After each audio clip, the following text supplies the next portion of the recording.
Justement, qui n'a pas souhaité un jour changer de vie? Selon un récent sondage réalisé par Opinion Nimue, 8 Français sur 10 en rêvent, quitter son travail, changer de lieu de vie, vivre sa passion. Eh bien, vous êtes de plus en plus nombreux à franchir le pas. Certains n'hésitent pas à sacrifier leur carrière pour vivre autrement. Christelle Chiroux et Lionel Audibert ont rencontré ceux qui ont tenté l'aventure. C'est l'enquête de ce 20h. Moi, ça s'est passé comme ça, comme un ping. Allons-y, hop. On démarre de rien, pas grand-chose. On est complètement paumé. Bon, j'ai eu un peu peur, c'est vrai. Plus de motivation. Donc, ce cas-là, il faut bien changer.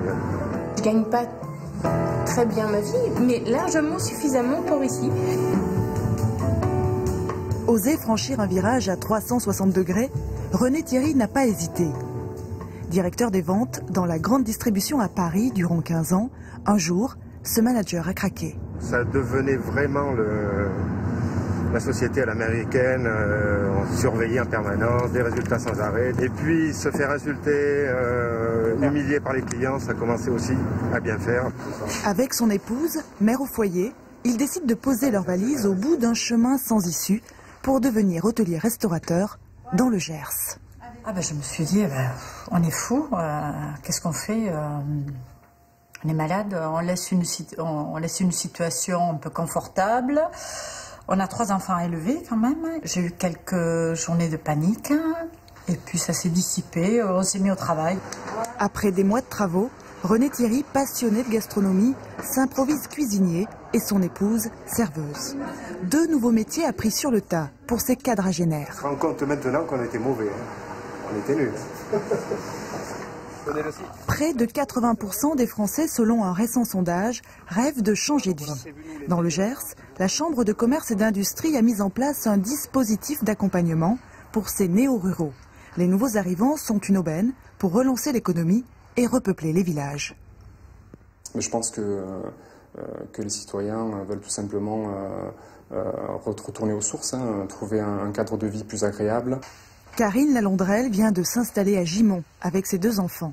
La jeune femme a quitté son travail et le Val d'Oise pour monter sa micro-entreprise de création de sites internet. Elle est venue chercher ici une meilleure qualité de vie. J'ai une maison avec près de 150 mètres carrés habitables pour 440 €. Donc je pense qu'il n'y a pas beaucoup de régions en France où c'est possible.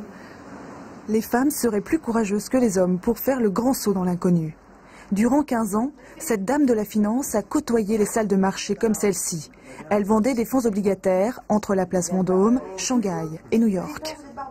Oh oui, mais ça vous va bien? Oui. Salut. Oui. Ce monsieur était mon boss. Victime des sévices de madame pendant un certain nombre d'années.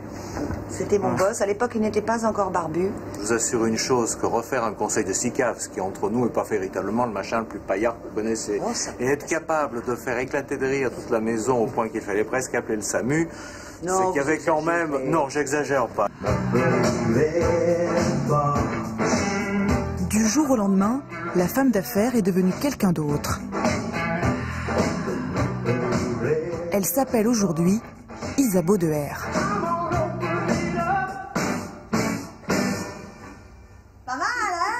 Moi, j'ai sacrifié ça, le titre, le job, tout ça,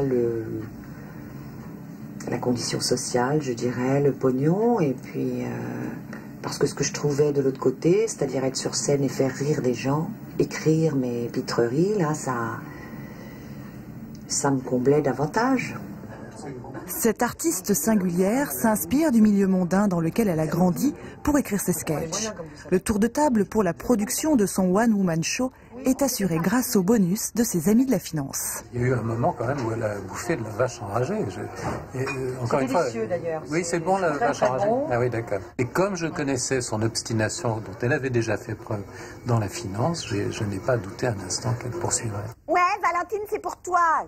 Je sais pas, de quelque chose. De rouge pizza, de michou-foot. Comme Isabeau Deher, les Français sont de plus en plus nombreux à renoncer à un certain confort matériel et à une réussite professionnelle pour vivre leurs rêves. À l'étranger, la nouvelle provocation de Téhéran. L'Iran a testé ce matin des nouveaux missiles capables d'atteindre Israël ou tout autre pays situé dans un rayon de 2000 km. La Russie se dit préoccupée, les États-Unis parlent de provocation.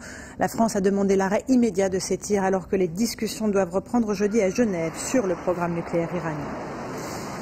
En Guinée-Conakry, au moins 58 personnes hostiles à la junte au pouvoir ont été tuées par balle aujourd'hui lors d'une manifestation à Conakry. La France condamne avec la plus grande fermeté cette répression violente.